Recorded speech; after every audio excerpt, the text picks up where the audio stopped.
हरे कृष्ण माता जी नमन।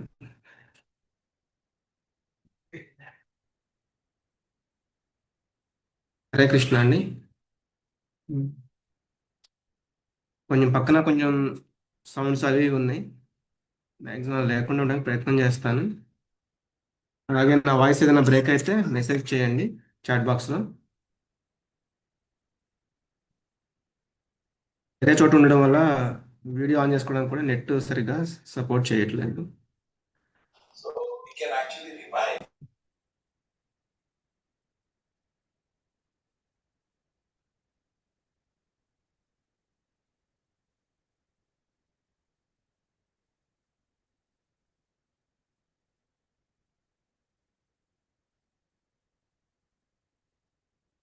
హరే కృష్ణ అందరికీ.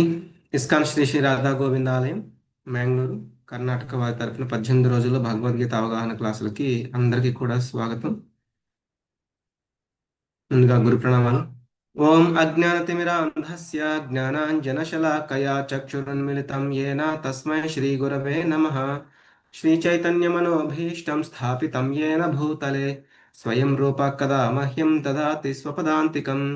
వందేహం శ్రీగురో శ్రీయుతపదకమలం శ్రీగురూన్ వైష్ణవాంశ్చ श्रीरूपं साग्रजातं सहगण रघुनाथान्वितं तं सजीवं साद्वैतं सावधूतं परिजनसहितं कृष्णचैतन्यदेवं श्रीराधा कृष्णपादान् सह गणललिता श्रीविशाखान्वितांश्च नमो विष्णुपादाय कृष्णप्रेष्ठाय भूतले श्रीमते भक्तिवेदान्ता स्वामिति नामिने नमस्ते सारस्वते देवे गौरवाणी प्रचारिणे निर्विशेष शून्यवादी पाश्चात्य देशतारिणे।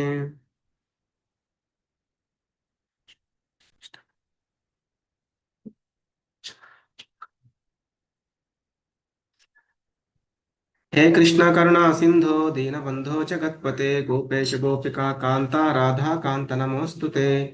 तप्त कांचन गौरांगी राधे वृंदावनेश्वरी वृषभानुसुते देवी प्रणमामि हरिप्रिये। वाञ्छाकल्पतरुभ्यश्च कृपा सिन्धुभ्य एव च पतितानां पावनेभ्यो वैष्णवेभ्यो नमो नमः।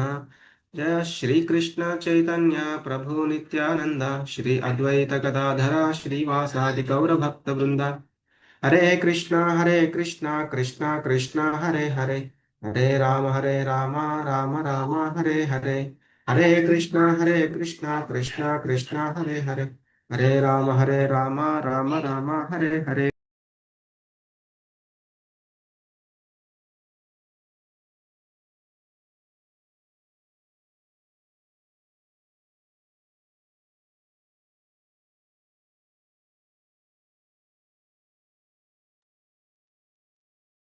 అలాగే మీ అందరూ కూడా హరే కృష్ణ మహామంత్రం జపించవచ్చు అన్మ్యూట్ చేసుకొని.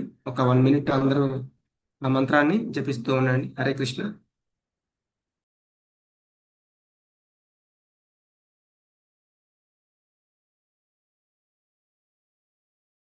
हरे कृष्णा कृष्ण कृष्ण हरे हरे हरे हरे राम राम राम राम राम राम हरे हरे हरे हरे हरे हरे कृष्ण कृष्ण कृष्ण कृष्ण हरे हरे हरे राम राम राम हरे हरे हरे कृष्ण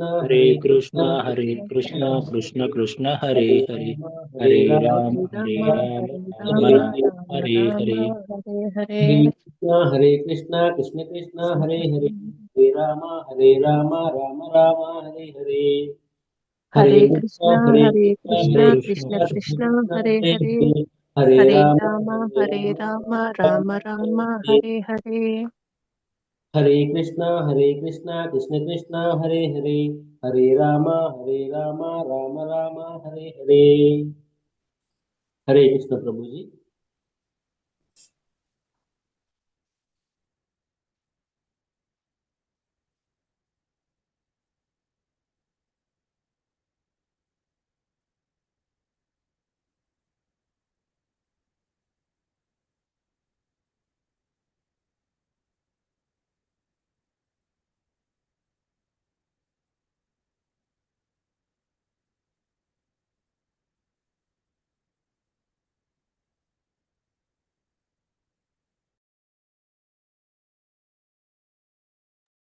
హరే కృష్ణ కృష్ణ కృష్ణ హరే హరే హరే రామ రామ రామ హరే హరే హరే కృష్ణ కృష్ణ కృష్ణ హరే హరే హరే రామ రామ రామ హరే హరే. ఇప్పటి వరకు మనం ఏంటంటే భగవంతుడు 10, 11 అధ్యాయాలు చూసాము. ఆయన యొక్క విశ్వరూప సందర్శన గాను విభూతులు చెప్పారు, మళ్ళీ విశ్వరూపాన్ని కూడా చూపించారు. అలాగే 12వ అధ్యాయంలో భగవంతునికి ఎలా ప్రియభక్తులు కావాలో కూడా చెప్పారు. అంటే ఏ యోగం ద్వారా తనని చేరుకోవచ్చు, అలాగే భగవద్గీతని మనం ఎలా అర్థం చేసుకోవాలి, భక్తులు అనేవాడు ఎలా అర్థం చేసుకుంటాడు, ఎలా భక్తిలో ఉండొచ్చు అనేది కూడా నిన్న 12వ అధ్యాయంలో మనం చూసాము. అలాగే మనం ఈ భగవద్గీతని 3 పార్ట్లుగా విభజిస్తే, అంటే 6 అధ్యాయాలు మనం చూస్తే, మొదటి 6 అధ్యాయాలు ఏంటంటే కర్మశక్తము అంటారు. 6 అధ్యాయాలు కర్మయోగం అన్నమాట. తర్వాత 6 అధ్యాయాలు భక్తి యోగము. అలాగే ఈ రోజు మనం చూడబోయేది 13వ అధ్యాయం. ఇక్కడి నుంచి ఏంటంటే జ్ఞానయోగము, దీనినే జ్ఞాన షట్కము అని కూడా అంటారు. ఒకసారి మనం భక్తి గురించి మాట్లాడిన తర్వాత మళ్ళీ జ్ఞానం గురించి ఎందుకు చెప్తున్నారు అంటే, భక్తిలో కూడా ఏంటంటే జ్ఞానం అనేది చాలా అవసరం. ఎందుకు తెలుసుకోవాలి, ఎక్కడ ఏది ఎలా ఉండాలి అనేది మనం తెలుసుకోవాలి. కాబట్టి అందుకే మనకి జ్ఞానం అనేది భగవంతుడు ఇంకా చెప్పడానికి, మనం ఇంకా అర్థం చేసుకునేలాగా మన ప్రయత్నం చేయడానికి ఆయన మనకి ఇంకా జ్ఞానం అనేది వివరిస్తూ ఉన్నారనమాట. అందుకే ఈ 13వ అధ్యాయము ప్రకృతి, పురుషుడు, చైతన్యము, క్షేత్రజ్ఞ విభాగ యోగము అని చెప్తారు. ఇది మనం చూద్దాం ఈరోజు.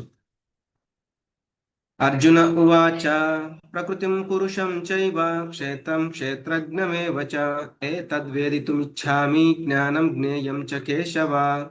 అర్జునుడు ఇలా పలికాను, ఓ కేశవ, ప్రకృతి మరియు పురుషుడు అంటే ఆనందించేవాడు గురించి, క్షేత్రము మరియు క్షేత్రము తెలిసిన వాడి గురించి, జ్ఞానము మరియు జ్ఞాన విషయమును గురించి నేను తెలుసుకోవాలనుకుంటున్నాను. అప్పుడు భగవంతుడు చెప్తున్నారు, శ్రీ భగవానువాచ ఇదం శరీరం కౌంతేయ క్షేత్రమిత్యభిధీయతే ఏతద్యో వేత్తి తం ప్రాహు క్షేత్రజ్ఞ ఇతి తద్విదః. శ్రీకృష్ణ భగవానుడు పలికెను, ఓ కుంతి కుమారుడా, ఈ దేహము క్షేత్రమని చెప్పబడుతుంది. ఈ దేహము తెలిసిన వాడు క్షేత్రజ్ఞుడని చెప్పబడతాడు.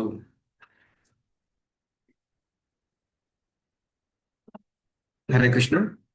నా వాయిస్ కనుక బ్రేక్ అవ్వకపోతే మెసేజ్ చేయండి, లేకపోతే మెసేజ్ చేయకండి. ఎందుకంటే నేను ఆ మెసేజ్ మీరు ఒకవేళ నా వాయిస్ బ్రేక్ అవుతుందేమో అని ఓపెన్ చేయడానికి చూస్తున్నాను, అప్పుడు మనకి ఇబ్బంది అవుతూ ఉంటుంది.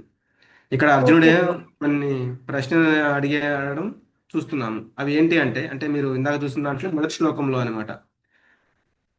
దానికి మళ్ళీ భగవంతుడు సమాధానం చెప్పడం 2వ శ్లోకంలో చూసాము.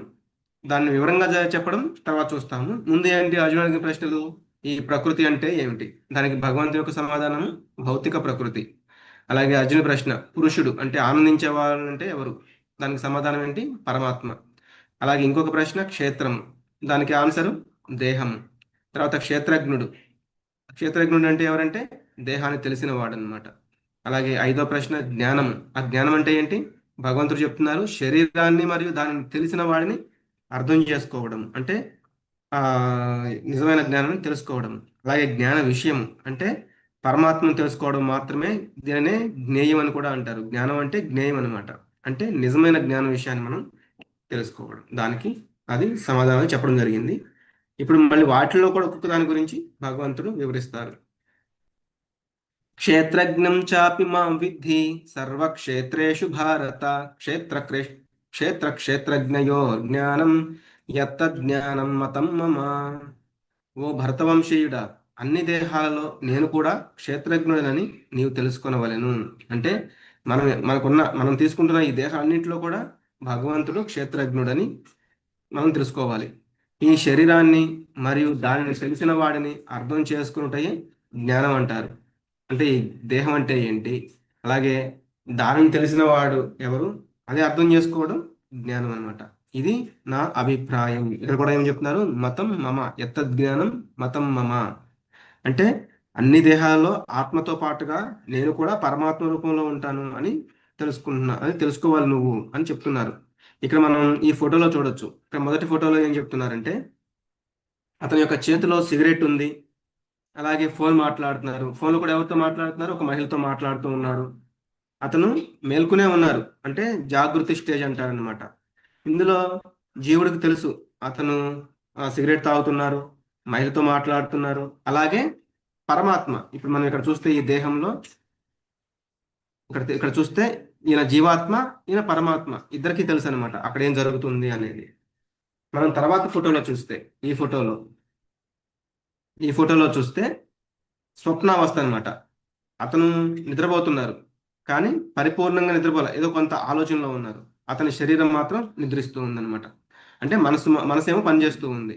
అప్పుడు ఏం జరుగుతుంది అతనికైతే తెలియదు, కానీ పరమాత్మకు మాత్రం మొత్తం తెలుసు అతనికి ఏమేమి కళ్ళు వస్తున్నాయి. అతను ఇక్కడ చూడండి, డబ్బు గురించి ఆలోచిస్తున్నారు, మహిళ గురించి ఆలోచిస్తున్నారు. ఇలా ఇవంతా కూడా పరమాత్మకు తెలిసి ఉంటుంది, జీవాత్మకు మాత్రం అంతగా తెలియదు. తర్వాత ఈ మూడో ఫోటోలో చూస్తే మనం దీన్ని సుషుప్త అనే స్టేజ్ అంటారు. అంటే మొత్తం జీవుడు కూడా, మనసు కూడా నిద్రపోతున్నారు. అంటే గాఢమైన నిద్ర. అంటే ఇక్కడ ఆయన కొంత ఆ చూస్తూ, అంటే కొంత ఆలోచిస్తూ ఉన్నారనమాట. అతని శరీరం మాత్రం నిద్రిస్తుంది, మనసు మాత్రం వీటి గురించి పనిచేస్తూ ఉంటుంది, అంటే వీటి గురించి ఆలోచన చేస్తూ ఉంటుంది. కానీ ఎక్కడంటే ఇంకా మనసు కూడా ఆలోచించట్లేదు, ఓన్లీ పరమాత్మకు మాత్రమే తెలుసు మొత్తం ఏం జరుగుతుందో అని. తత్క్షేత్రం తత్క్షేత్రం యచ్చ యాదృక్చ యద్వికార్యతశ్చ యత్ సచయో యత్ప్రభావశ్చ తత్సమాసేన మే శృణు. ఇప్పుడు క్షేత్రము, అది ఏర్పాటు చేయబడి విధము, దానిలోని మార్పులు, అది ఎక్కడి నుండి ఉత్పత్తి అయింది, క్షేత్రం తెలిసిన వాడు ఎవరు, అతని ప్రభావాలు ఏమిటో అను విషయాలను ఒక వర్ణన గురించి విను అని భగవంతుడు చెప్తున్నారు. అంటే మనం ఇక్కడ చూడొచ్చు, ఒక రైతు గనక, ఇందాక మనం చూస్తే ఒక రైతుకు ఒక పొలం ఉందనుకోండి, అతనికి ఎంత భూమి ఉంది, అందులో ఏం పండిస్తున్నాడు, అతని పంట యొక్క విషయం గురించి అతనికి తెలుస్తూ ఉంటుంది. కానీ ఆ రాజ్యాన్ని పాలించే రాజుకి మాత్రం మొత్తం ఆ గ్రామంలో అవ్వచ్చు, ఆ యొక్క నగరంలో అవ్వచ్చు, ఎంత భూమి ఉంది, ఎన్ని ఎకరాల భూమి ఉంది, దాంట్లో ఎంత పంట పండిస్తున్నారు, ఇదంతా తెలిసి ఉంటుంది అనమాట. అదేవిధంగా జీవాత్మకేమో ఆయన యొక్క దేహం గురించి మాత్రమే తెలుస్తూ ఉంటుంది, కానీ భగవంతుడికి అన్ని దేహాల్లో జరిగే విషయాలన్నిటి గురించి కూడా తెలుస్తూ ఉంటుంది. అది కాకుండా ఇంకా జ్ఞానం గురించి ఇక్కడ చెప్తున్నారు. ఋషిభిర్బహుధా గీతం ఛందోభిర్వివిధై పృథక్ బ్రహ్మసూత్రపదైశ్చైవ హేతుమద్భిర్వినిశ్చితై. క్షేత్రం, క్షేత్రజ్ఞుని గురించిన జ్ఞానము వివిధ వేద గ్రంథాలలో పలువురు ఋషులచే వివరించబడింది. ఎన్నో వేద సూత్రాల్లో ప్రత్యేకముగా బ్రహ్మసూత్రంలో ఇది సహేతుగా మరియు హేతుబద్ధకముగా వివరించబడింది. మాతాజీ పక్కన సౌండ్స్ బాగా వినపడుతున్నాయి మాతాజీ? లేదు ప్రభుజీ, క్లారిటీగా ఉంది. ఓకే ఓకే ఓకే అండి. ఎవరికైనా కొంచెం డిస్టర్బెన్స్గా ఉంటే క్షమించాలి, ఇక్కడ కొంచెం వేరే ఇంకా ఆప్షన్ లేదు. ఇక్కడ ఏంటంటే క్షేత్రం అంటే దేహం అనమాట. అలాగే ఆ క్షేత్రం గురించి తెలిసిన వాళ్ళు జీవాత్మ. అంటే జీవాత్మ మరియు పరమాత్మ గురించి తెలుసుకోవడానికి వేదాంత సూత్రాల్లో ఏదైతే వివరించబడిందో వాటి గురించి తెలుసుకోవాలని చెప్తున్నారు. ఇక్కడ మనకి ఏంటంటే గురువులు దీనికి చాలా సంగ్రహంగా, చాలా వివరంగా వివరణ అయితే ఇచ్చారు. అదేంటి అంటే దీనిని పంచకోశం అంటారు. అంటే మనకి ఒక 5 విషయాల గురించి చెప్పడం. మొదటిది ఏంటి అంటే అన్నమయ, దానిపైన ఉండేది ప్రాణమయ, దానిపైన ఉండేది జ్ఞానమయ, దానిపైన ఉండేది విజ్ఞానమయ, దానిపైన లాస్ట్కు ఉంటుంది అది ఆనందమయం అన్నమాట. అంటే మొదటి స్టేజ్ ఏంటంటే కింద స్టేజి, అంటే వాళ్ళకి ఆ రోజుకి ఆహారం అనేది లభించిందా లేదా, వాళ్ళ ఇంద్రియాల యొక్క సుఖం తీరిందా లేదా, ఇట్లా ఆలోచించడం. అంటే ఇంద్రియ తృప్తికి, అంటే ఇప్పుడు ఆకలేస్తుంది, జిహ్వ ఆ ఆహారాన్ని తీసుకోవాలి, ఇంతవరకు ఆలోచిస్తూ ఉంటుంది. అలాగే ఆ ఇంద్రియాల యొక్క సుఖం గురించి ఆలోచిస్తూ ఉంటుంది. అంటే దీనిని అన్నమయ అంటారు. తర్వాతది ఏంటి ప్రాణమయ.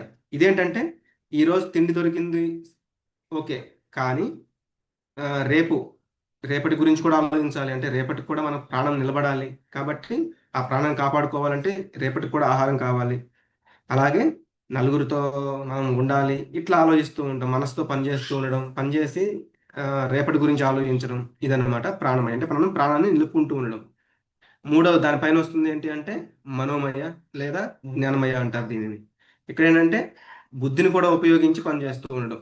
అంటే పుస్తకాలు చదువుతూ ఉంటారు, అంటే జ్ఞానం పెంచుకోవడానికి, చదివింది నలుగురికి చెప్పి వాళ్ళకు కూడా నేర్పిస్తూ ఉంటారు ఇట్లా. కానీ వీళ్ళ యొక్క స్టేజ్ ఏంటంటే మేము గొప్పవాళ్ళము, అంటే మాకు కొంత జ్ఞానం అనేది వచ్చింది అనే విషయం దగ్గర ఆగిపోతారనమాట. ఎందుకు వాళ్ళు తెలుసుకున్నారు, కొంత జ్ఞానాన్ని వాళ్ళకి నలుగురు నేర్పుతున్నారు కాబట్టి మేమే కొంచెం గొప్పవాళ్ళము అనేది అక్కడ ఆగిపోతూ ఉంటారనమాట. దాని తర్వాత వస్తుంది విజ్ఞానమయ. అంటే నేను ఈ శరీరాన్ని కాదు, ఆత్మ అని వాళ్ళు తెలిసి ఉంటారు. అంటే మనకు మామూలుగా సైన్స్ అంటే ఏంటి, ఆ, ఈ యొక్క ఆత్మని కానీ పరమాత్మనే కానీ ఇటువంటి యొక్క విషయాల గురించి చెప్పరనమాట. సైన్స్ అంటే ఒక స్కిల్, అంటే మనకి ఎలా తెలుసుకోవాలి, లేకపోతే రేపు మనం ఎలా డబ్బు సంపాదించాలి వీటి గురించి, అలాగే మన భౌతికమైన విషయాల గురించి కొంత వివరణ అనేది ఇస్తూ ఉంటారనమాట. కాబట్టి అది కాకుండా మనం ఏంటి అంటే, నేను ఆత్మ ఏంటి, పరమాత్మ ఎవరు, భగవంతుడు ఎవరు, వీటిలో ఆయనకి మనకి సంబంధం ఏంటి, ఇదంతా తెలుసుకునేది విజ్ఞానమయ్య అనమాట.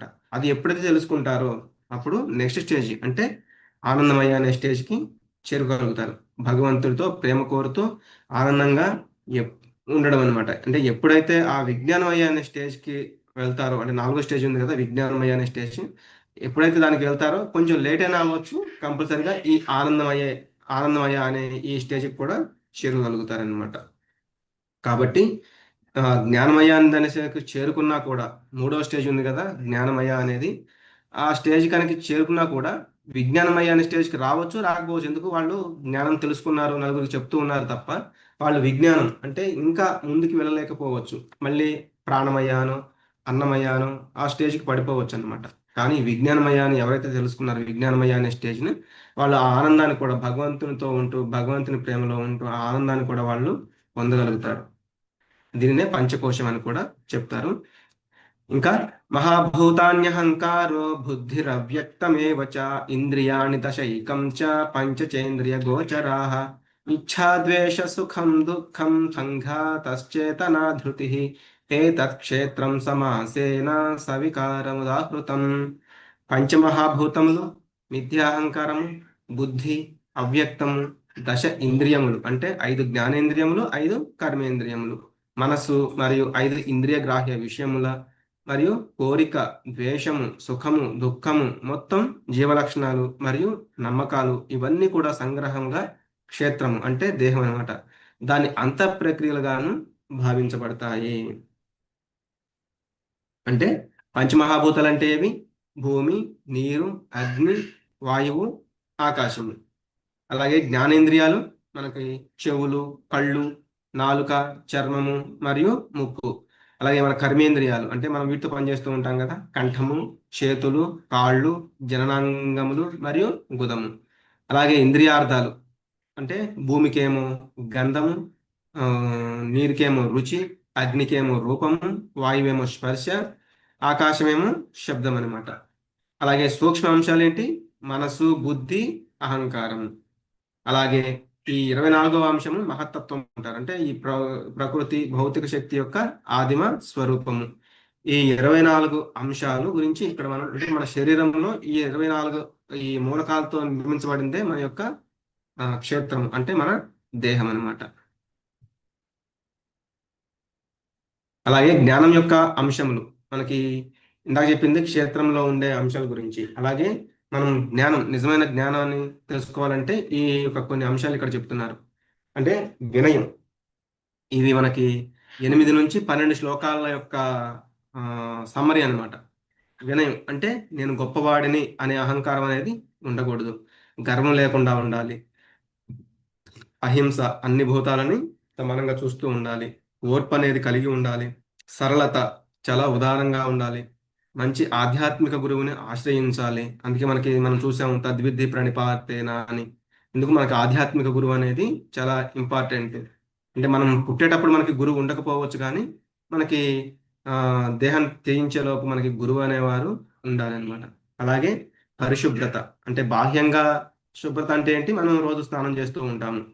అలాగే అంతరంగా ఏంటి, భగవంతుని యొక్క నామాన్ని జపిస్తూ ఉండాలి. అలాగే స్థిరత్వము, మనకి భక్తియుక్త మార్గంలో మనము దృఢంగా స్థిరంగా ముందుకు వెళ్ళడానికి ప్రయత్నం చేయడం. అలాగే ఆత్మ నిగ్రహము, ఇంద్రియ భోగ వస్తువులను త్యజించడం అనమాట. అంటే ఆ క్షణికమైన ఆ ఇంద్రియ భోగాల గురించి మనము ఎక్కువగా పరితపించకూడదు, మెల్లమెల్లగా అయినా వాటిని కంట్రోల్ చేసుకోవడానికి ప్రయత్నం చేస్తూ ఉంటాము. అలాగే మిథ్యాహంకారం లేకపోవడం, అంటే ఇదంతా నా వల్లే జరుగుతుంది, ఇదంతా నేనే చేస్తున్నాను అనే మిథ్యాహంకారం ఉండకూడదు. జన్మ, మృత్యు, జర, వ్యాధి ఇటువంటి దోషాలని గుర్తించడము. నిర్లిప్తత, అలాగే పిల్లలు, భార్య, ఇల్లు మొదలైన వాటి బంధము నుండి విముక్తి పొందడం. అంటే వీళ్ళందరినీ వదిలిపెట్టేయాలి, తల్లిదండ్రులను వదిలిపెట్టేయాలి ఇట్లా అని కాదనమాట. వాటిపైన ఎక్కువ మోహం అనేది, అంటే నేను సంపాదించాను, వాళ్ళందరికీ నేను ఇవ్వగలిగింది ఇచ్చాను, అంతేగాని ఇంకా ఇంకా అంటే చాలా ముసలి వాళ్ళు అయిపోయిన తర్వాత కూడా వాళ్ళకి ఇంకా ఇంకా మనం చూసాం కదా, ఆయన ఆ వారణాసి ఆ మణికర్ణిక ఘాట్కి వెళ్ళిన తర్వాత కూడా ఏం ఆలోచిస్తున్నాడు, ఇన్నాళ్ళు నేను బట్టల వ్యాపారం చేశాను కానీ కఠిన వ్యాపారం చేస్తుంటే ఇంకా ఎక్కువ సంపాదించేవాడిని. అటువంటి వ్యామోహాలను వదిలిపెట్టేయాలి. కాబట్టి అలా మనం తల్లిదండ్రులు లేకపోతే వీళ్ళ మన కుటుంబ సభ్యులు అందరినీ వదిలేసేసి ఆ అంటే అది మళ్ళీ వేరే ఆ, కపట సన్యాసం లాగా అయిపోతుంది అనమాట. అంటే మనం ఏం చేయలేక మన ధర్మాన్ని వదిలిపెట్టేయడం అనమాట. అలాగే సుఖ దుఃఖ సందర్భాలలో సమచిత్తాన్ని కలిగి ఉండాలి. సుఖాలు వచ్చినా దుఃఖాలు వచ్చినా కూడా మనం ఇది వినడానికి చాలా ఈజీగా అనిపిస్తుంది కానీ వాటిని ఓర్చుకోవడం చాలా కష్టంగానే ఉంటుంది. నెక్స్ట్, నా ఎడ నిరంతరమైన విశుద్ధ భక్తి, అంటే భగవంతుని ఎడ అనన్యమైన భక్తిని కలిగి ఉండడం. మనకి వీటికి ముఖ్యంగా మనం నవేద భక్తి మార్గాలు, వీటిని ఎవరు కూడా మీరు మర్చిపోవద్దు. శ్రవణం, కీర్తనం, స్మరణం, పాదసేవనం, అర్చనం, వందనం, దాస్యం, సఖ్యం, ఆత్మ నివేదనం. వీటిలో మనం చేయగలిగినన్ని భగవంతుడి యొక్క భక్తి సేవలో ఉంటూ చేయడానికి ప్రయత్నం చేయాలి. అలాగే ఏకాంత ప్రదేశంలో నివసించాలని కోరుకోవడం. ఏకాంత ప్రదేశంలో అంటే మనం భక్తులతో ఉంటే అది ఏకాంతమే. ఎందుకు, మనం భగవంతుడి గురించి మాట్లాడుకుంటాం తప్ప భౌతిక విషయాలు అంటే ప్రాపంచిక విషయాల గురించి మనం ప్రాకులాడము, మాట్లాడము కాబట్టి. అలాగే స్వీయ సాక్షాత్కారం, జనసామాన్యం పట్ల ఏమో విరక్తి, అంటే ఏవైతే భౌతికంగా ఎక్కువ మాట్లాడుతూ ఉంటారో మనం వాళ్ళతో ఉంటూ ఉంటే మనం కూడా అటువైపే ఈ భౌతికంగా ఇంకా ఎంత సంపాదించాలి, లేకపోతే మన కోరికలు ఎలా తీర్చుకోవాలి వీటి గురించి ఆలోచిస్తూ ఉంటాము. దాని పట్ల విరక్తి కలిగి ఉండాలి. స్వీయ సాక్షాత్కారం యొక్క ప్రాముఖ్యతను అంగీకరించడం, అంటే అథాతో బ్రహ్మ జిజ్ఞాస అని చెప్తూ ఉంటారు కదా, నేను ఎవరిని, పరమాత్మ ఎవరు, మా ఇద్దరి మధ్య సంబంధం ఏంటి అని తెలుసుకోవాలనుకునేవాళ్ళు అనమాట. జిజ్ఞాస కలిగి ఉండడం. అట్లాగే పరతత్వపు తాత్విక శోధన, అంటే తెలుసుకోవడం. ఇవన్నీ కూడా జ్ఞానం. వీటికి అన్యము అయినది లేదా ఏదైనా సరే, అంటే ఇక్కడ చెప్పిన ఈ విషయాలకి అన్యమైనది, అంటే ఇవి కాకుండా ఇంకేదైనా మనం ఆలోచిస్తున్నాము అంటే అది అజ్ఞానం అనమాట. అది భగవంతుడు ఇక్కడ ప్రకటిస్తున్నాడు. సర్వతః పాణిపాదం తత్ సర్వతోక్షిశిరోముఖం సర్వతః శృతిమల్లోకే సర్వమావృత్య తిష్ఠతి. సర్వత్రా ఆయన చేతులు, పాదములు, కన్నులు, శిరములు, ముఖములు మరియు చెవులు ఉన్నాయి. ఈ విధముగా పరమాత్మ జగత్తు అంతా ఆవరించి ఉన్నారు. మనం చూసాము, పత్రం పుష్పం ఫలం తోయం అని చెప్పారు భగవంతుడు, వాటిని సమర్పిస్తే నేను స్వీకరిస్తాను అని.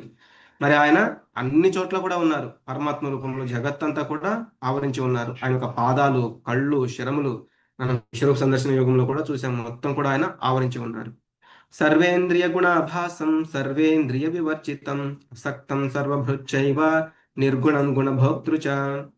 పరమాత్ముడు అన్ని ఇంద్రియాలకు అసలు మూలం అయినప్పటికీ అతను ఇంద్రియరహితుడు. మన యొక్క ఇంద్రియాలన్నిటికీ కూడా మూలం ఎవరు, భగవంతుడే. అందుకే చెప్తారు భగవంతుడిని ఋషికేశ. ఋషికేశుడు అంటే ఇంద్రియాలకి అధిపతి, కానీ ఆయన ఇంద్రియరహితుడు. ఆయనకి ఇంద్రియాలు అవసరం లేదు. అన్నింటినీ సంరక్షించి పోషించేవాడు అయినా అనాసక్తుడు. అంటే అన్నిటినీ రక్షించేది, పోషించేది, లయకారకుడు మొత్తం భగవంతుడే, కానీ వాటి పట్ల ఆయనకి ఆసక్తి అనేది ఉండదు. అలాగే ప్రకృతి యొక్క 3 గుణములకు అతీతుడు, మరియు అదే సమయంలో ప్రకృతి త్రిగుణాలకు ఆయనే ప్రభువు. ఈ యొక్క 3 సత్వ రజస్తమో గుణాలకి ఆయన అతీతుడు, ఆయన బంధించలేవు అవి.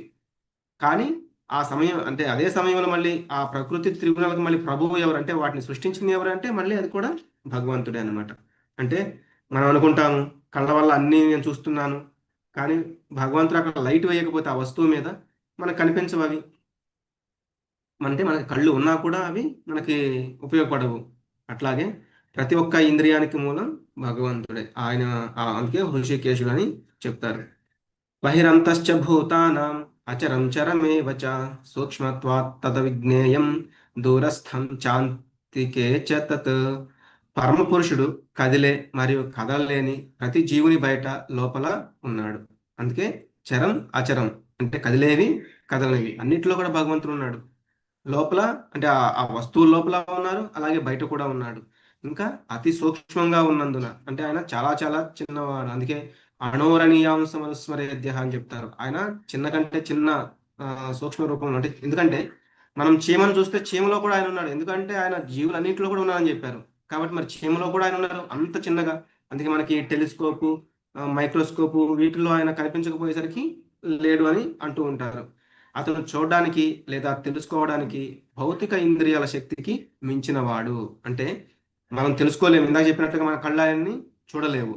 ఎందుకంటే మనం భౌతిక ఇంద్రియాలలోనే వాటికి సంబంధించిన శక్తిలోనే ఉండగలుగుతున్నాం, కానీ వాటికి మించిన శక్తి మన దగ్గర లేదు. చాలా దూరంలో ఉన్నప్పటికీ ఆయన అందరికీ దగ్గరలో కూడా ఉంటారు. అందుకే విశ్వరూపంలో చూపించారు సర్వం ఆయనే అని. అంటే దూరంలో అంటే ఎక్కడో గోలోక బృందావనంలో ఉన్నారు ఆయన, కానీ మరి దగ్గరగా అంటే అందరి జీవుల్లో కూడా పరమాత్మ రూపంలో అందరికి దగ్గరలో కూడా ఉన్నారు. ఇలా మనం ఇట్లా కొంచెం విరుద్ధ భావాలుగా చెప్పినప్పుడు మనం అర్థం చేసుకోవడానికి దీన్ని ప్రయత్నం చేసుకోవాలి. అవిభక్తం చ భూతేషు విభక్తమివ చ స్థితం భూతభర్తృ చ తజ్ఞేయం గ్రసిష్ణు ప్రభవిష్ణు చ. ఆయన విభజించుటకు వీలు లేనివాడు. ఆయన సర్వప్రాణులలో వేరువేరుగా కనిపిస్తూ ఉంటాడు. ఆ పరమేశ్వరుడే సమస్త భూతములకు ప్రాణులకు సంరక్షకుడు, పోషకుడు, లయకారకుడు మరియు సృష్టికర్త అని తెలుసుకొనుము. అందుకే మనకి ఈశోపనిషత్తులో చెప్తారనమాట. ఓం పూర్ణమదం పూర్ణాత్ పూర్ణముదచ్యతే పూర్ణస్య పూర్ణమేవావశిష్యతే పూర్ణస్య పూర్ణమాదాయ పూర్ణమేవావశిష్యతే అని. అంటే ఆయన పూర్ణుడే. ఆయనలో నుంచి ఎన్ని పూర్ణాలు అంటే ఎన్ని అంశాలు బయటకు వచ్చినా కూడా మళ్ళీ ఆయన పూర్ణంగానే ఉంటారు. ఎలా అయితే మనకి ఇప్పుడు 10 ఉందనుకోండి, 10లో నుంచి మనం 5 తీసేస్తే అక్కడ 5 మిగులుతుంది. కానీ భగవంతుడు అలా కాదు. 10 అంటే భగవంతుడు 10 అయితే 10లో నుంచి ఎన్ని పూర్ణాలు బయటకు వచ్చినా కూడా ఆయన నుంచి వచ్చినవి కూడా పూర్ణమే. కానీ ఆయన నుంచి ఎన్ని పూర్ణాలు వచ్చినా కూడా బయటకి మళ్ళీ ఆయన పూర్ణంగా అంటే 10గానే ఉంటాడనమాట. అలాగే ఆయన అన్ని పరమాత్మ రూపంలో అన్ని జీవుల్లోకి వెళ్ళాడు కాబట్టి ఆయన తరిగిపోయాడు అనేది కాదు. ఆయన మళ్ళీ ఎంతైతే అంటే ఆయన యొక్క శక్తి ఎంతైతే ఉందో మొత్తం ఇట్లాగే ఉంటుంది. అలాగే ఆయనే సంరక్షకుడు, ఆయనే లయకారకుడు అని తెలుసుకోవాలి. సమస్త భూతాలకు కూడా ఆయనే పరమేశ్వరుడు, సంరక్షకుడు, పోషకుడు. జ్యోతిషామపి తజ్జ్యోతి తమసః పరముచ్యతే జ్ఞానం జ్ఞేయం జ్ఞానగమ్యం హృది సర్వస్య విష్ఠితం. ఇక్కడ మనం చూడాల్సింది హృది సర్వస్య విష్ఠితం. ఆయన అందరి హృదయాలలో సర్వస్య అంటే అందరి హృదయాలలో విష్ఠితం ఆయన తిష్ట వేసుకుని అంటే అధిష్ఠించి ఉన్నారనమాట. అతడే సమస్త తేజోపూర్ణ పదార్థాలలో కాంతి మూలము, అజ్ఞానందకారకానికి అతీతుడు, అవ్యక్తుడు, జ్ఞానంతో తెలుసుకోదగ్గవాడు, జ్ఞానంతో పొందదగ్గవాడు అయి అందరి హృదయాలలో అధిష్ఠించి ఉన్నాడు. మనం ఇక్కడ చూస్తే ఒక చెట్టు మీద ఈ చెట్టు మీద 2 పక్షులు అనేవి ఉన్నాయి. ఒకటి ఆత్మ అనమాట, జీవాత్మ, ఇంకొకటి పరమాత్మ. ఆ చెట్టుకి కాసిన పళ్ళను తింటూ ఉంటుంది జీవాత్మ. అంటే కొన్ని పళ్ళేమో చేదుగా ఉండొచ్చు, కొన్ని పళ్ళేమో తీయగా ఉండొచ్చు. అంటే చేదుగా ఉండడం అంటే మనకు వచ్చే కష్టాలు మనం అనుకుంటూ ఉంటాము. ఇంకొక తీపిగా ఉండే పళ్ళు మనకు వచ్చే సుఖాలు అనమాట. కానీ పరమాత్మ ఆ పళ్ళనేమి స్వీకరించదు, జస్ట్ చూస్తూ ఉంటుంది అనమాట. జీవాత్మ ఇంకా చూస్తూ ఉంటుంది. అతను ఏదైతే కర్మలు చేస్తూ ఉన్నాడు, అతను ఏమైతే పళ్ళను తింటూ ఉన్నాడు, ఇవంతా కూడా పరమాత్మ ఒక సాక్షిభూతుడిగా చూస్తూ ఉంటుంది అనమాట. పరమాత్మ అప్పుడప్పుడు మనకి సిగ్నల్ ఇస్తున్నట్లు మనకి చూస్తూ ఉంటాం. అంటే ఇది కరెక్ట్ కాదు, ఇది చెయ్యొద్దు, లేకపోతే ఈ పని చెయ్యి అని. కానీ మనము కొన్ని వింటాము, కొన్ని వినకుండా మనకి నచ్చినట్లుగా మనం చేస్తూ ఉంటాము. అవే కర్మలు, వికర్మలు, అకర్మలుగా మనం తెలుసుకోవచ్చు. ఇది ఇలా చేయకూడదని పరమాత్మ స్వరూపంలో మనకి చెప్తూనే ఉంటారు. కానీ మనమేమో విస్మరిస్తూ ఏదో మనకి తెలియని విషయాల గురించి లేకపోతే తెలిసిన విషయాల గురించి అంతగా పట్టించుకోకుండా భగవంతుడు చెప్పేది వినకుండా మనకు నచ్చినట్లుగా మనం చేస్తూ ఉంటాము. ఆత్మ మరియు పరమాత్మలను ఎవరు తెలుసుకోగలరు? ఇది క్షేత్రం తథా జ్ఞానం జ్ఞేయం చోక్తం సమాసతః మద్భక్త ఏతద్విజ్ఞాయ మద్భావాయోపపద్యతే. ఈ విధముగా క్షేత్రము, జ్ఞానము మరియు జ్ఞాన విషయమును నేను సంగ్రహముగా తెలియజేశాను. కేవలము నా భక్తులు మాత్రమే దీనిని యథార్థముగా అర్థం చేసుకోగలరు. అలా చేసిన పిదప వారు నా దివ్య స్వభావమునే పొందుతారు. అంటే ఈ క్షేత్రం అంటే ఏంటి, జ్ఞానం అంటే ఏంటి, జ్ఞాన విషయాన్ని ఇదంతా కూడా ఇప్పటి వరకు ఇన్ని శ్లోకాల్లో ఆయన జ్ఞాన విషయాల గురించి చాలా వివరంగా చెప్పారు. క్షేత్రం అంటే ఏంటో చెప్పారు. ఈ జ్ఞాన విషయాల గురించి, జ్ఞాన గమ్యం గురించి అంతా కూడా చెప్తూ అలా చేసిన పిదప వారు నా దివ్య స్వభావాన్ని పొందుతారు అని చెప్పి ఇంకా కంటిన్యూ చేస్తున్నారు. ప్రకృతిం పురుషం చైవ విద్యనాదివుభావపి వికారాంశ గుణాంశైవ విధి ప్రకృతి సంభవాన్. భౌతిక ప్రకృతి, జీవులు రెండూ కూడా అనాది అయినవని, అంటే సనాతనమైనవి. అలాగే వాటి మార్పులు, భౌతిక గుణములు కూడా భౌతిక ప్రకృతి నుండి పుట్టినవి. ఇక్కడ మనకు చెప్తున్నారు, జలజానవ లక్షాన్ని స్థావరా లక్ష వింశతి క్రమయో రుద్ర సంఖ్యాకాః పక్షిణాం దశలక్షణం త్రిశల్లక్షాణి పశవ చతుర్లక్షాణి మానుషాః. అంటే జలచరాలు 9 లక్షల రకాలు, చెట్లు, మొక్కలు వంటి స్థావర జీవరాశి 20 లక్షల రకాలు, క్రిములు సరీసృపం వంటివి 11 లక్షల రకాలు, పక్షులు 10 లక్షల రకాలు, ఇక పశువులు 30 లక్షల రకాలు, అంటే 30 లక్షలు, మానవులేమో 4 లక్షల రకాలుగా ఉన్నారు. అంటే మన ఆలోచన ఎలా అయితే ఉంటుందో, ఈ ప్రకృతికి మనం ఎలా అయితే ఉంటున్నామో ఆ రకంగా మనకి వచ్చే జన్మ అనేది తెలుస్తుంది. అంటే ఉదాహరణకు మనం బాగా తినాలనుకుంటే పంది జన్మ రావచ్చు. అప్పుడు మనం ఏది కావాలంటే అది తింటూ ఉండొచ్చు. ఎక్కువగా అంటే నిద్రపోవాలి, విశ్రాంతి, రెస్ట్ ఎక్కువ కావాలనుకున్న వాళ్ళకి ఒక ఎలుగుబంటి జన్మ అనేది వస్తుందని చెప్తున్నారు. అలాగే మనం మొన్న కూడా చూసాము, ఎక్కువగా నగ్నంగా ఉండాలి ఎట్లా అనుకుంటే వాళ్ళకి ఒక చెట్ల జన్మ అనేది వస్తూ ఉండొచ్చు. దానికి సంబంధించి మనం ఇక్కడ చూస్తే మొత్తం 84 లక్షల జీవరాశులు అనేవి ఉంటాయన్నమాట. వాటిల్లో పద్మపురాణం చెప్తుంది ఇదంతా కూడా. 9 లక్షలేమో ఈ యొక్క ఈ జలచరాలు అన్నమాట. వాటిలో వచ్చే ఇవి అవ్వచ్చు, ఈ యొక్క క్రిములు, వీటికి సంబంధించి అంటే ఈ చేపలు ఇవన్నీ కూడా ఉండొచ్చు. అట్లా 20 లక్షలేమో ప్లాంట్స్, అంటే మొక్కలు, చెట్లు ఇవన్నీ కూడా. 11 లక్షలేమో ఇన్సెక్ట్స్, మనకి క్రిములు, కీటకాలు ఇవన్నీ కూడా. అలాగే 10 లక్షలేమో బర్డ్స్ అన్నమాట, పక్షులు. అలాగే 30 లక్షల రకాలేమో జంతువులు. అలాగే 4 లక్షలేమో మనుషులు. ఈ యొక్క మనిషి జన్మ అనేది చాలా అరుదుగా మనకి లభిస్తూ ఉంటుంది. కాబట్టి దానిని వ్యర్థం చేసుకోకూడదని కూడా మనకు చెప్తూ ఉంటారు. ఎందుకంటే ఇక్కడే మనకి బుద్ధి అనేది ఉంటుంది. ఈ బుద్ధి పనిచేయడం వల్లే మనము ఈ జన్మ జర వీటిలో నుంచి ఎలా బయటపడాలనేది చేయగలవచ్చు. మిగతా వాటిల్లో ఏంటంటే అంత ఆస్కారం అనేది ఉండదు. మనం అది 3వ అధ్యాయంలో కూడా చూడడం జరిగింది. పురుష ప్రకృతిస్థో హి భుంక్తే ప్రకృతిజాన్ గుణాన్ కారణం గుణ సంగోస్య సదసద్యోని జన్మసు. భౌతిక ప్రకృతిలో స్థితమై ఉన్న జీవాత్మ ప్రకృతి త్రిగుణములను అనుభవించుచు జీవిత మార్గమును అనుసరించును. ప్రకృతి సాంగత్యమే జీవాత్మకు ఉన్నత మరియు అధమలకు కారణమగును. అంటే మనం ఏతో అయితే సాంగత్యం చేస్తున్నామో, మన సాంగత్యం ఎలా అయితే ఉందో దాన్ని బట్టి మనకి నెక్స్ట్ లైఫ్ అనేది వస్తూ ఉంటుంది. ఇక్కడ మనం చూస్తే అన్నిటికంటే కింద జలజీవులు ఉన్నాయి అన్నమాట, నీళ్ళలో ఉంటూ ఉండేవి. తర్వాత మొక్కలు ఉన్నాయి, వాటిపైన ఈ పురుగులు, సరీసృపాలు, రెప్టైల్స్ అంటారు కదా, అవి ఉన్నాయి. వాటిపైన బర్డ్స్, వాటిపైన అంటే పక్షులు, వాటిపైన జంతువులు, వాటిపైన మనిషి జన్మ అనేది ఉంది. కాబట్టి మానవ జన్మ అనేది ఉత్తమమైనది.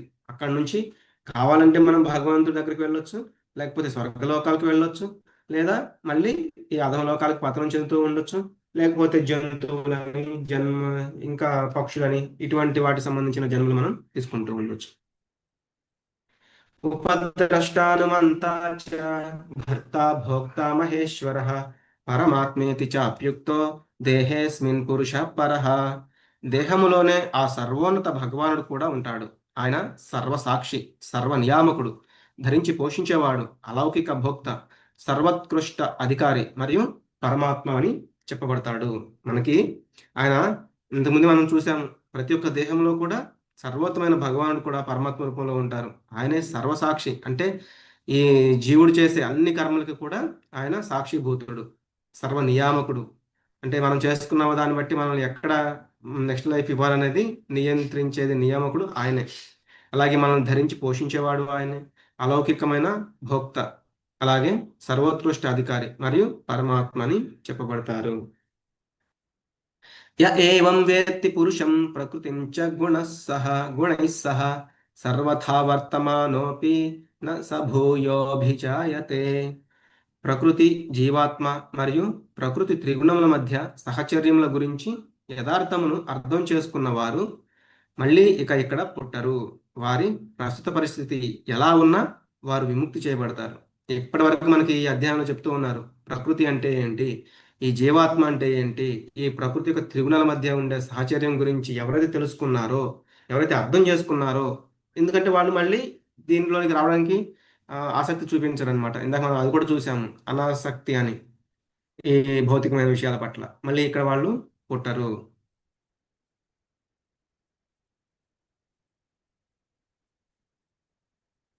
ధ్యానేనాత్మని పశ్యంతి కేచిదాత్మానమాత్మన అన్యే సాంఖ్యేన యోగేన కర్మయోగేన చాపరే.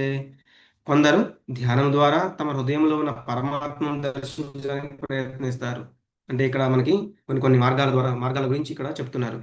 మరియు ఇతరులు దీనినే జ్ఞాన సముపార్జన ద్వారా పొందడానికి ప్రయత్నం చేస్తూ ఉంటారు. మొదటేమో ధ్యానం ద్వారా వాళ్ళ యొక్క హృదయంలో ఉన్న పరమాత్మను దర్శించడానికి ప్రయత్నం చేసేవాళ్ళు. తర్వాత జ్ఞానం ద్వారా ఈ భగవంతుని తెలుసుకోవడానికి ప్రయత్నం చేసేవాళ్ళు. ఇంకా కొంతమంది ఏంటి, ఈ అంటే ఈ విజ్ఞానం తెలుసుకున్న తర్వాత దానిని కర్మార్గం ద్వారా సాధించడానికి పరిశ్రమిస్తూ ఉంటారు.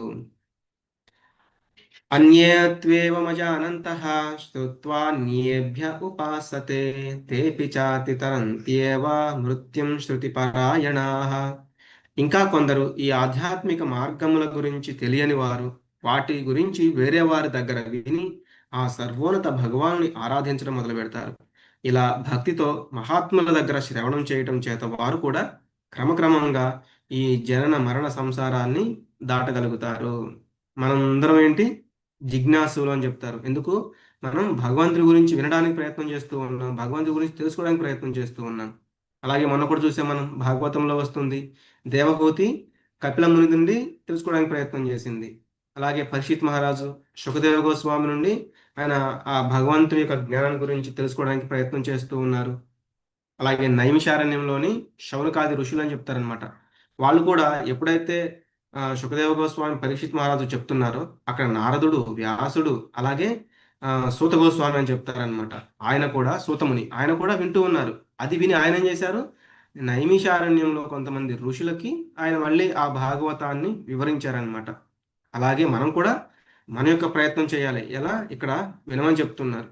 అలా వినడం ద్వారా మనం కూడా ఈ శ్రవణం చేయగలిగితే క్రమక్రమంగా ఈ జనన మరణ సంసారాన్ని దాటగలుగుతాము. అలాగే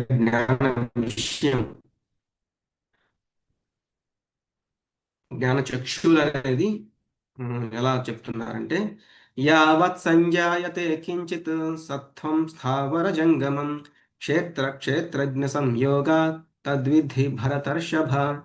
ఓ భరత వంశీయులలో శ్రేష్ఠుడా. భరత వంశీయులు కూడా చాలా మంది ఉన్నారు, వాళ్ళలో శ్రేష్ఠుడా అని అర్జునుడి గురించి చెప్తున్నారు. నీవు చూసే సమస్త చరాచర ప్రాణులు, అంటే కదిలేవి కదలని అన్ని ప్రాణులు ఈ క్షేత్రము మరియు క్షేత్రజ్ఞుడు, అంటే ఆ పరమాత్మ అలాగే జీవాత్మ ఆ క్షేత్రజ్ఞుడు యొక్క కలయిక వలనే ఉన్నాయని తెలుసుకోవాలి. అంటే దేహం ద్వారా, అలాగే దేహంలో ఉండే జీవాత్మ ద్వారా, పరమాత్మ ద్వారా, ఈ యొక్క కలయిక ద్వారానే భగవంతుడి గురించిన జ్ఞానంతో చూడాలి అని చెప్తున్నారు. సమం సర్వేషు భూతేషు తిష్టంతం పరమేశ్వరం వినశ్యత్స్వ వినశ్యంతం యత్ పశ్యతి స పశ్యతి.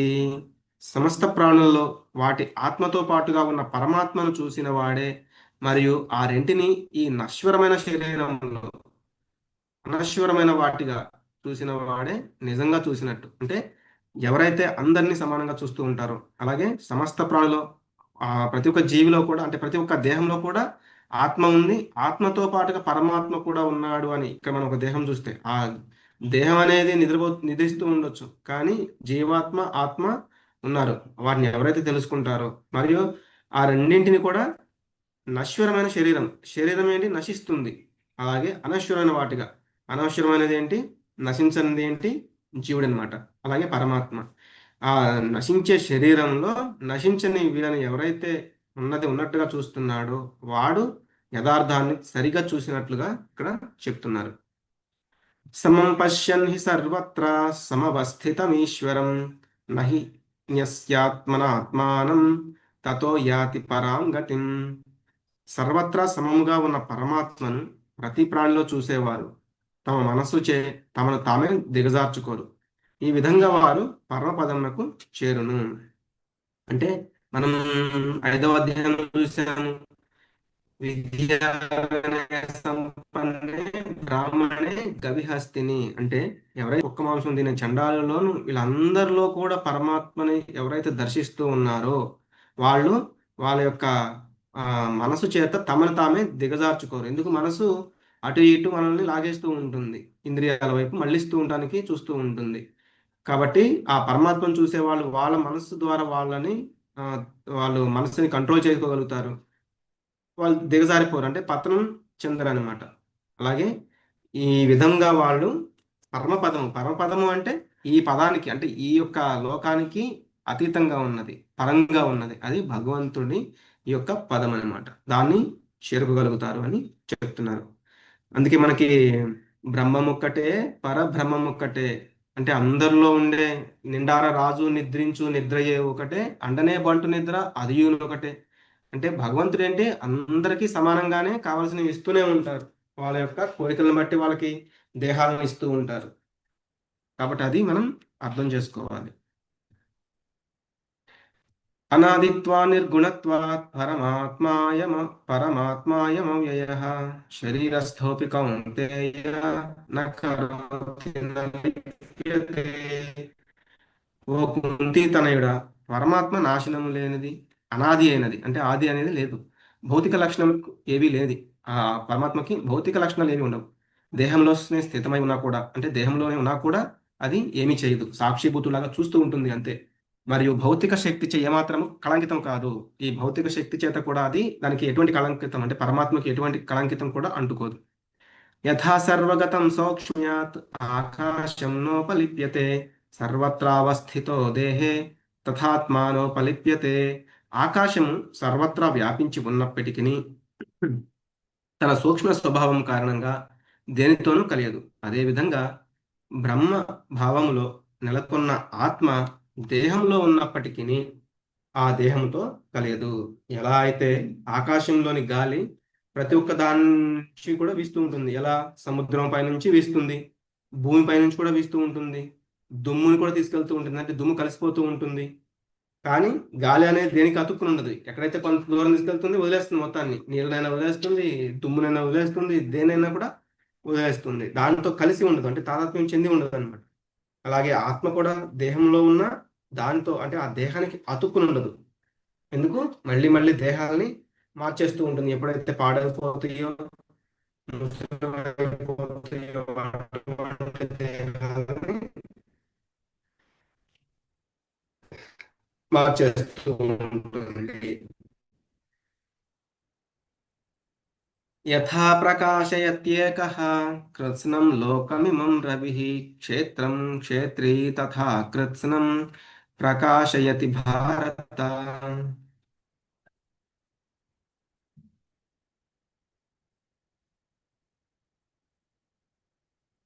పడుతుందా నా వాయిస్?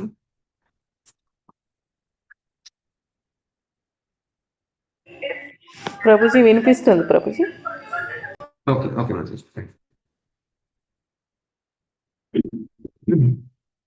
అలాగే ఓ భారత, ఎలాగైతే ఒక్క సూర్యుడే సమస్త సౌర కుటుంబమును ప్రకాశింపచేయును.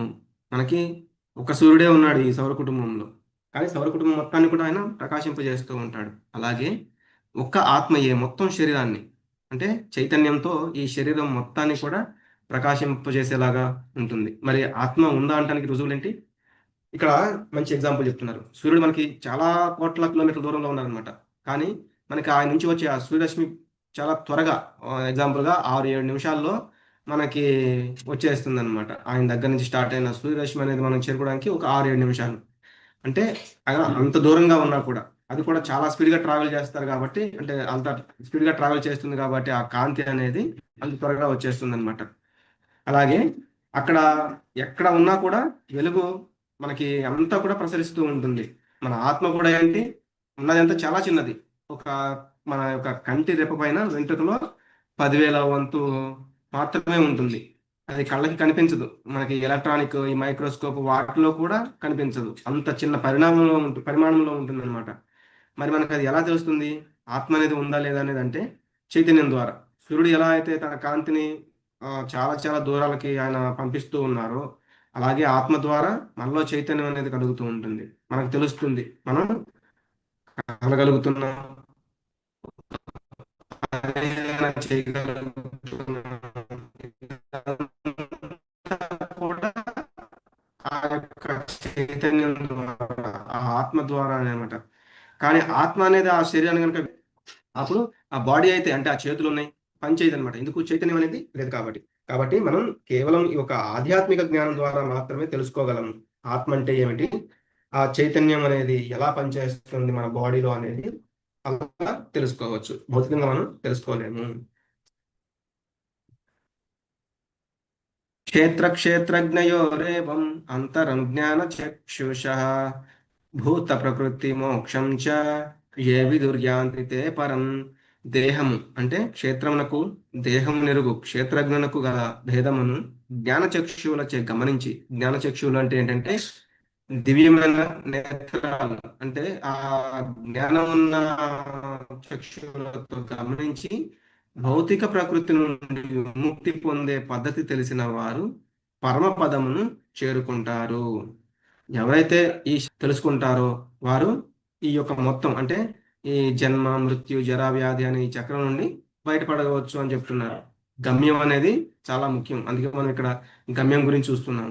గమ్యం అనేది మనకి చాలా ముఖ్యం. దాన్ని మనం తెలుసుకోవాలి. అంటే మన మన గమ్యం ఏంటి అనేది దాన్ని బట్టి మనకి తెలిస్తేనే కదా మనం ఎక్కడికి వెళ్ళాలి. ఇప్పుడు ఇక్కడ చూస్తుంది మనం, ఇక్కడ ఇతను గేమ్స్ ఆడుతూ ఉన్నారు, వీడియో గేమ్స్. అంటే అతనికి తెలుసు ఆ గమ్యం అనేది ఎలా, ఎక్కడ ఉంది అనేది. దాన్ని బట్టి ఆయన ముందుకి ఎలా వెళ్ళాలి, ఎటు వెళ్ళాలి, వెళ్ళే దారిలో ఉన్న వాటిని ఎలా అధిగమించి వెళ్ళాలి అనేది తెలుసుకుంటారు. అంటే అలా ప్లాన్ చేస్తూ ముందుకు వెళ్తారనమాట. కాబట్టి మనం కూడా ఏంటి, మన గమ్యం ఏంటి అనేది తెలుసుకుంటేనే ఆ గమ్యానికి వెళ్ళే దారిలో ఉన్న ఆ యొక్క కష్టాలు అవ్వచ్చు, వాటిని మనం అధిగమించి, అడ్డంకుల్ని అధిగమించి ముందుకు వెళ్ళొచ్చు అనమాట. కాబట్టి మన గమ్యం అంటే భగవంతుని చేరుకోవడం అయితే మనకున్న మొదటి సమస్య ఏంటి, ఈ జన్మ మృత్యు జరా వ్యాధి అనేది. కాబట్టి వీటిని మనం దాటి వెళ్ళడానికి ప్రయత్నం చేయాలి. ఇంకా తర్వాత రెండవది మనకు వచ్చే ప్రాబ్లమ్స్ అని మనం వింటూ ఉంటాం కదా, ఆధ్యాత్మిక, అది దైవిక, అది భౌతిక క్లేశాలు. వీటిని తాపత్రయం అని కూడా అంటారు. అలాగే వీటి నుండి కూడా బయటపడాలి.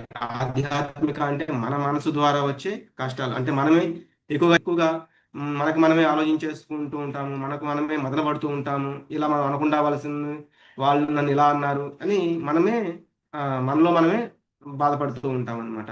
అలాగే ఆది దైవిక అంటే ఏంటి, ఈ యొక్క దేవతల నుంచి, అంటే వరుణ దేవత నుంచి వచ్చే ఎక్కువ వానలు వచ్చినప్పుడు మనకి ఇబ్బంది కలగవచ్చు, ఎక్కువగా ఎండలు వచ్చినప్పుడు మనకి ఇబ్బంది అవ్వచ్చు, ఎక్కువ చలి ద్వారా మనం ఇబ్బంది పడుతూ ఉండొచ్చు.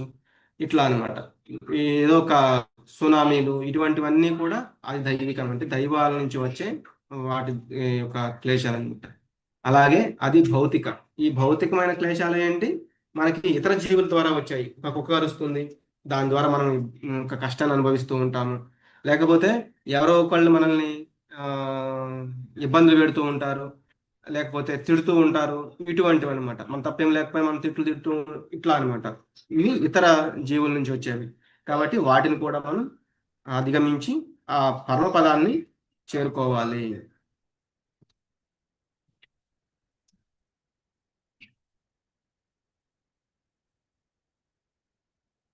కాబట్టి దీనికి ఉత్తమమైన మార్గం ఏమిటి, మనం భగవంతుని యొక్క నామాన్ని ఎల్లవేళ జపిస్తూ ఉండడం, స్మరిస్తూ ఉండడం.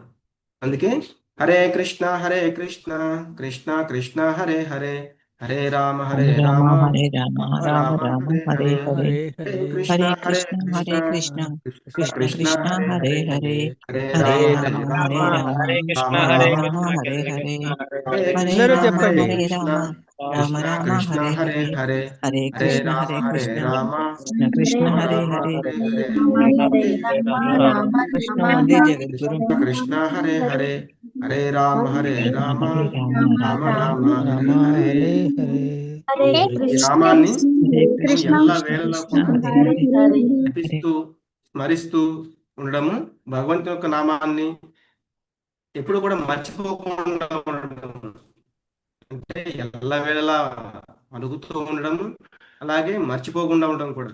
Always remember Krishna, never forget Krishna అంటారు. అంటే మనం భగవంతుని ఎప్పుడు మర్చిపోకూడదు, అలాగే ఎప్పుడు గుర్తుంచుకోవాలి. రెండు మనకి వినటానికి ఒకేలాగా ఉండొచ్చు, కానీ మనం ఎప్పుడు కూడా భగవంతుని మర్చిపోకుండా ఉండాలి అంటే భగవంతుని యొక్క నామాన్ని స్మరిస్తూనే ఉండాలి.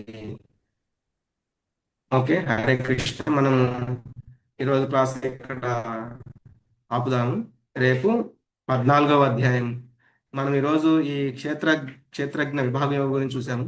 రేపు గుణత్రయ విభాగ యోగము, అంటే మన యొక్క గుణాల ప్రభావం మన మీద ఎలా ఉంటుంది అనేది రేపు చూడొచ్చు. ఆ 3 గుణాలు ఏమిటి, ఆ 3 గుణాల ద్వారా మనం ఏమి తెలుసుకోవాలి, ఎలా ఉండాలి ఏంటి అనేది మనకి చాలా ఇంపార్టెంట్ చాప్టర్ అనమాట రేపటిది. ఎవరు కూడా మిస్ అవ్వకుండా అందరూ అటెండ్ అవ్వండి. అలాగే నిన్న మీ గ్రూప్లో ఒకటి డొనేషన్ గురించి ఒక పీడిఎఫ్ అనేది పోస్ట్ చేశారు. కొంతమంది ఏంటంటే అనుకుంటారు వీళ్ళు క్లాసులు చెప్పి డొనేషన్ అడుగుతున్నారు అని. అలా కాదండి. మీరు ఒక్క రూపాయి చేయకపోయినా పర్లేదు, క్లాసులు అయితే అటెండ్ అవ్వండి. అదేంటంటే ఎవరైనా కదా మాకు చెప్పలేదు అని, కాబట్టి అటువంటి వాళ్ళ కోసం నిన్న పోస్ట్ చేయడం జరిగింది. అక్కడ మనకి టెంపుల్ అనేది కన్స్ట్రక్షన్ జరిగింది, అలాగే ఒక కాలేజీ అవి కడుతూ ఉన్నారు. వాటి గురించి మీకు ఇప్పుడు ఒక సూర్యప్రకాశ్ ప్రభుజీ అని మీకు ఆయన ఎక్స్ప్లెయిన్ చేస్తారు. ఆ, కాబట్టి మీరు ఎవరైతే చేయగలరో వాళ్ళు చేయండి, చేయలేకపోయిన వాళ్ళు వాటి గురించి ఎక్కువగా మీరు ఆలోచించవద్దు. క్లాసులు ఎవ్వరు కూడా మిస్ అవ్వకుండా అటెండ్ అవ్వడానికి మీ వంతుగా ప్రయత్నం చేయండి. అందరికీ ధన్యవాదాలు. వాంఛాకల్పతరుభ్యశ్చ కృపా సింధుభ్య ఏవ చ పతితానాం పావనేభ్యో వైష్ణవేభ్యో నమో నమః. अनंतकोटि वैष्णव वृंद की जय। नमाचार्य श्री हरिदास ठाकुर की जय। भगवद गीता भागवत ग्रंथाल की जय।